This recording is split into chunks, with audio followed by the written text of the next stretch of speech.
স্বামী স্ত্রীর সংসার মানেই হচ্ছে মানিয়ে নেওয়া। স্বামী স্পষ্ট দেখবে স্ত্রী ভুল করতেছে, তবুও সুন্দরভাবে মানিয়ে নেওয়ার চেষ্টা করতে হবে। স্ত্রী স্পষ্টভাবে দেখবে স্বামী ভুল পথে হাঁটতেছে, তবুও সুন্দরভাবে মানিয়ে নেওয়ার চেষ্টা করতে হবে। ঠান্ডা মাথায় বুঝে শুনে একজন আরেকজনকে পরামর্শ দিতে হবে।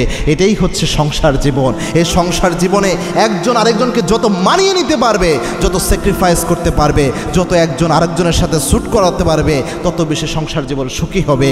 যে সংসারে স্বামী স্ত্রীর মধ্যে মানিয়ে নেওয়ার প্রবণতা নাই, সামান্য জিনিস আসলেই যারা হাই হতাশ হয়ে যায়, কোনোভাবেই যারা ওই জায়গায় থাকতে চায় না, এরকম মানুষ কখনোই মানসিক শান্তি পায় না। মনে রাখবেন, আপনি যে মনে করতেছেন যে আপনার স্ত্রীকে বা আপনার স্বামীকে দিয়ে আপনার মানানো সম্ভব হচ্ছে না, অমুকজন হইলে হয়তো বা আপনি অনেক মানাতে পারতেন। মনে রাখবেন, দূর থেকে দেখলে যে কোনো জিনিস সুন্দর মনে হয়, তাকে যদি একবার আপনি পেয়ে যান, দেখবেন হতে পারে এখন যে আপনার স্ত্রী রয়েছে তার চেয়ে হাজার খারাপ অভ্যাস তার মধ্যে রয়েছে, যেটা আপনি জানেনও না। এজন্য মানিয়ে নেওয়ার চেষ্টা করেন। অল্প দিনের দুনিয়া পরীক্ষা হিসাবে নিয়ে মানিয়ে নিয়ে জীবনটা পার করেন, ধৈর্য ধারণ করেন, আল্লাহর উপর সবর রাখেন, একসাথে ইবাদতের মধ্যে কাটিয়ে দেন। এমন পুরস্কার আল্লাহ দান করবেন যা আপনি কল্পনাও করেন নাই।